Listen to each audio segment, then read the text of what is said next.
আসসালামু আলাইকুম, কেমন আছেন সবাই? আজকে কাচ্চি ভাই থেকে এক প্যাকেট কাচ্চি নিয়ে আসলাম। 300 টাকা আমার প্যাকেটটা পড়েছে। তো আমার ছেলে কিছু খেতে চায় না, তো এই জন্য কাচ্চি নিয়ে আসলাম। তো ও প্যাকেট দেখে একদম খোলা শুরু করলো। তো প্যাকেটটা বের করছি। তো এখন দেখার পালা কেমন লাগে খেতে। তো আমি তো কাচ্চিটা যাত্রাবাড়ি থেকে নিয়ে আসছি, তো এই জন্য বেশি একটা গরম নাই, ঠান্ডা হয়ে গিয়েছে। তো এখন খেয়ে দেখবো। দেখে তো মনে হচ্ছে আলহামদুলিল্লাহ ভালোই হবে খেতে। আমার ছেলেটা দেখেই খুশি, কিন্তু জানি না ও খাবে কি না। তো আগে দেখি ও খায় নাকি। তো এই যে নিলাম একটু, নেওয়ার পরে দেখি ও খায় কি না। একটু মাংস নিলাম, একটু আলু নিলাম।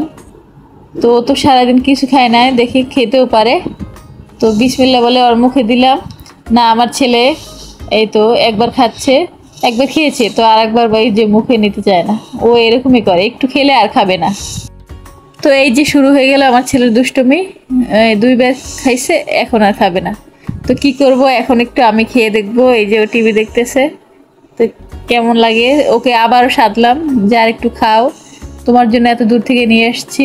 তো আমি খেলাম, রিভিউটা হচ্ছে টেস্ট ভালোই ছিল, কিন্তু মশলা আর একটু কম হলে ভালো হইতো। মশলাটা একদম বেশি হয়ে গেছে। তো মোটামুটি ভালোই ছিল কাচ্চিটা।